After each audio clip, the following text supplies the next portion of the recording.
Today I'm talking with Brian Davis. He's a senior engineer in the Council's Water Supply Planning Unit. We're up in this fabulous playground he's got of model railroading. So we'll be learning about that and about his work at the Council.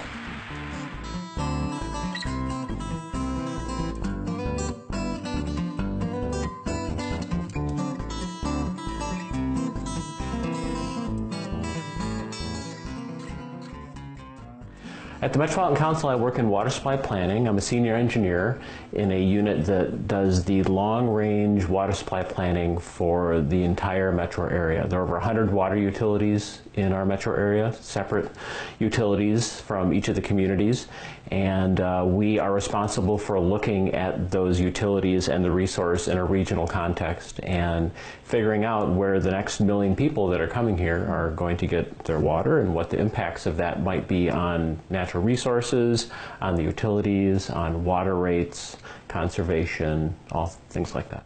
What's the state of water supply in this region? Is it something we need to be concerned about? I think it's something that we need to be concerned about and thinking about. We have an abundant water supply here, both surface water and groundwater. There are some long-range and even shorter-range concerns on impacts of groundwater withdrawals on streams, trout streams, on lakes, certain lakes in the area, aquifer decline in general in some places. So that's the quantity part. On the quality side, there are some locations in the metro area where there's contaminated groundwater, which communities have had to deal with for a while, but the regulations and the guidance levels for some of those chemicals is changing over time as more knowledge is gained about their impacts on human health. So what do you do in particular from day to day? What's your job like? My focus has been mostly on water efficiency lately and on water rates. And so I manage projects with the University of Minnesota that focus on industrial water efficiency and also on lawn irrigation efficiency. That's a big project we're working on right now with the University of Minnesota St. Paul campus and their turfgrass science program, looking at how communities can be more efficient in their irrigation practices. What's something that you're proud of about your work? The CHS Field project that we worked on with Metro Transit, the City of St. Paul, Capital Region Watershed District, and the St. Paul Saints, that's one that I like to look back on. The project where we're taking rainfall off of part of the Green Line operations maintenance roof, channeling it over to the Saints Stadium where they treat it and use it for irrigation of the ball field and toilet flushing at the stadium. That's something that was a real milestone, I think, for me and for the organization and also for the metro area, because it really helps spur some changes in state regulations regarding water reuse. Where'd you get your green thumb? I have no idea. I don't know where that came from. When I moved into this house with Mary Ann in 2007, she had a smaller garden back there and I had almost no interest in it. And after a year or two, I decided to help out with some things, and in my usual obsessive way, I just kind of did more and more until it became a really big thing. What else do you like to do outside of work? Oh my gosh, a lot of things. I like to do so many things.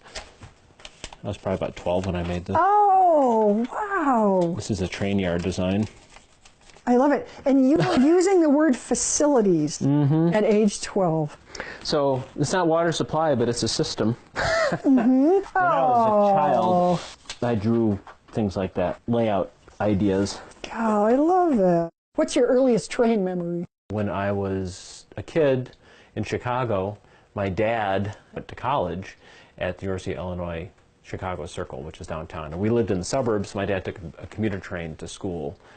My mom took me to the train station twice a day on weekdays for about 4 years to drop Dad off or pick Dad up. And so I was pretty little, but I do have some vague memories of that. And I'm sure that's how this interest started, you know, because I saw trains all the time and they were associated with my dad coming home or whatever, so that was a good thing.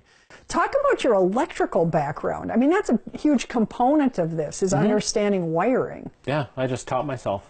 I bought that book, Teach Yourself Electricity and Electronics, and which is full of exams, and I took all the exams in this thing and scored myself. And then another one, Practical Electronics for Inventors. So I've read these, and I like it a lot. It's fun. maybe should have been an electrical engineer, turns out. New, old, old, new, old. Ah, yeah, I can't really tell. All of them I know. They're all like friends. I didn't choose to be interested in this. I don't remember saying, wow, that's interesting, I'm going to explore this. It's just something that has always been there for me. I think I just like the systems aspect of it and designing something that works, that represents something in the real world. I have a shortwave radio upstairs that I like listening to, hearing amateur radio operators from all over the planet. That's fun for me. I don't have a license and it's not a transmitter, so I can't talk to them, but that's something I want to do someday. Wish my signal report that in your QTH, over. USL, thank you for the fun time. Very nice to meet you, and update. That's so cool. You get to hear voices from all over the world. Yeah, that's wonderful. All over the earth.